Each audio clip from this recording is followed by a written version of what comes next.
So in this video, what we're going to be talking about is the lifetime learning credit, or sometimes known as a lifelong learning credit. And what we're dealing with is a tax credit that's for education purposes. So this is usually not as good as the American Opportunity Tax Credit, but it has different requirements. So you may not qualify for the AOTC. For example, you may have already used 4 years of it and now you're pursuing graduate school, or maybe you're not going for a degree, or maybe you've been convicted of a drug offense in the past, so you don't qualify for the American Opportunity Tax Credit. Well, the requirements here for the lifelong learning tax credit is going to be different. So this one's going to have the different requirements that we're going to go ahead and look at. So in this video, we'll look at the eligibility requirements. We're going to look at how much the phase out amounts are. We'll actually look and see what the credit amount is going to be. And then we're going to work through an example so you can see how we do the math in case we're phasing out and we don't get the maximum of our credit here. One other thing I do want to caution you about is if you have multiple kids, you can only take it for one. You don't get to do it like with the American Opportunity Tax Credit where you might be able to take it for each child. Here, that's not going to be applicable. You only get it once per taxpayer, not once per student on that. All right, well, let's go ahead and start diving in and getting to learn more about this credit. All right, so here's what we're looking at for this lifetime learning credit. Now, the maximum credit is going to be $2,000 per return. It's not that $2,500 we have on the American Opportunity Tax Credit. Another big thing to note right off is going to be this is not a refundable tax credit. I know with the American Opportunity Tax Credit, we had a part that was going to be refundable. That's one of the downsides of having to use the lifetime learning tax credit, but it's still a tax credit. It's still going to reduce our taxable income all the way down, perhaps to zero. It just won't give us a refund beyond that. So the credit amount is going to be, we know it's $20,000. The way we calculate it, it's going to be 20% of the first $10,000 that we have. So if we had, say, $5,000 of qualifying expenses like tuition and books and things like that, then what we're going to do is we're going to go ahead and we're going to take 20% times that $5,000. So we would only get $1,000 of the tax credit instead of the $2,000. We would have to have at least $10,000 or even more, and then what we would get is the full amount, the full $2,000. So $10,000 times 20% will give us a $2,000. If our expenses were $20,000, well, you know what? 20% of $10,000 is $2,000. We don't go above $10,000.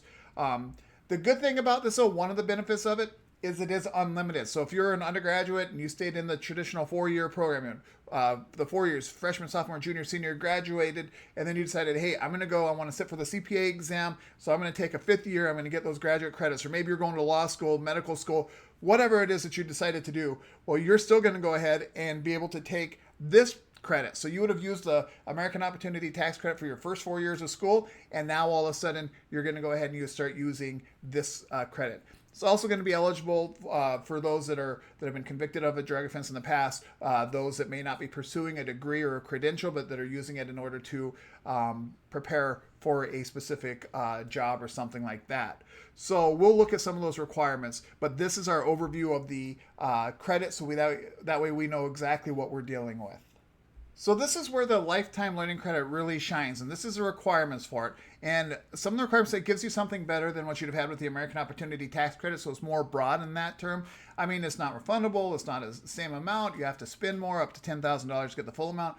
Sure, there are some weaknesses to it, but this is one of the strengths. So education levels, any level, right? So you could be sitting there, maybe you didn't take 4 years, maybe you went to school for a while, you stopped, you went back, you stopped, and you've been going part-time, so you've used all of your American Opportunity Tax Credit. Well, guess what? It still applies. It applies if you're in graduate school. It applies if you're after a second degree.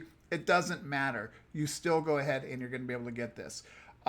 Here, you don't have to be half-time, so no half-time requirement, to where with the American Opportunity Tax Credit, we had to be at least half-time. That's not the case when we're dealing with this credit, so a lot more people are going to qualify for it. Now, of course, if you're not going at least half-time, then what you're going to look at is 20% of your expenses. So it's going to be a smaller credit because you're probably not spending a lot of money if you're going part-time, but you never know.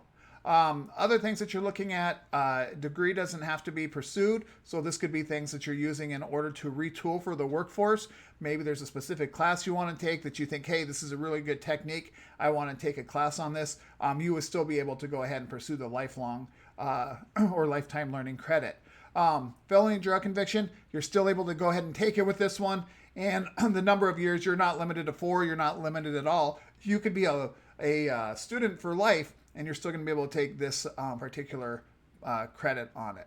So no limit on the number of years that you're going to actually be able to go ahead and take these. All right, so what we're looking at are the permissible expenses in terms of the lifetime learning credit. So on the left-hand side, in the green boxes, you're going to see things, it's going to include things like the tuition and required enrollment fees. Those are the things that you're going to include in your calculation with that lifetime learning credit. On the right-hand side, we're seeing not allowed: room and board, transportation, insurance, personal expenses. So a lot of things that you're looking at for the American Opportunity Tax Credit also on this, pretty similar. Now, I do want to clarify something I previously mentioned because I referred to textbooks or books.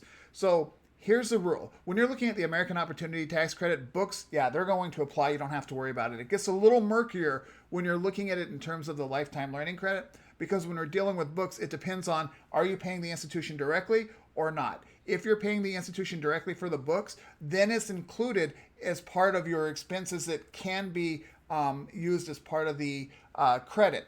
Now, if they're not going directly to the university, then what happens is it's not allowed and it falls on the right-hand side, and you're not going to be able to include those expenses for purposes of this tax credit. So let's go ahead and let's go and take a look at the income limits that we're looking at for the lifetime learning credit. All right, so our phase-out amounts that we're looking at here are, again, they're based on our filing status. So we have our single/head of household, then we have married filing jointly. So the full credit for single head of household is going to be $80,000 dealing with our modified adjusted gross income. And we have a $10,000 range, which means by $90,000, now we're phasing out. Married filing jointly is just doubling those amounts. So we're at $160 for our modified adjusted gross income, and we have a $20,000 range, and that means we phase out at $180. So if we're below $80 or $160, depending on our filing status, then we could potentially get the full amount of our tax credit. However, if we're above $90 or $180 for married filing jointly, we're not going to get any of it. The question then becomes, what happens if we fall between 80 and 90, so we're within the range, or the 160 and 180? So what happens when we fall within that range? Well, let's take a look at the example to see how we phase out once we get into the range. All right, so this is our example we're going to use. This time we have a filing status, married filing jointly. Our modified adjusted gross income is going to be 170. Remember, our phase out range is going to be between 160 and 180. So we're smack dab in the middle of that phase out range. The range width from 160 to 180 is $20,000. So that's what we're going to be using. We have a modified adjusted gross income, 170. The threshold for the phase out was 160. So 160 minus the 170, right? We subtract the 160 from the 170. That was $10,000. So we're $10,000 over the threshold.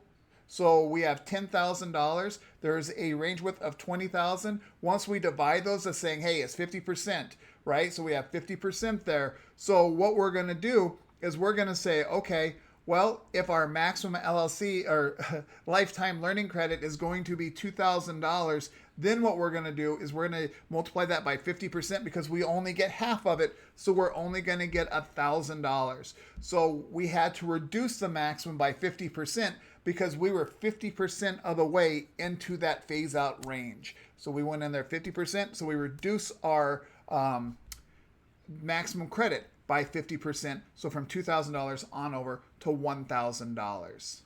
Hey, if this video has been helping, go ahead and remember to subscribe to this channel so you continue to stay up to date with new tips on taxes and walkthroughs and news updates as well. So let's go ahead and take a look at where the amounts are going to appear. So once we start to do this calculation, what's going to happen with them?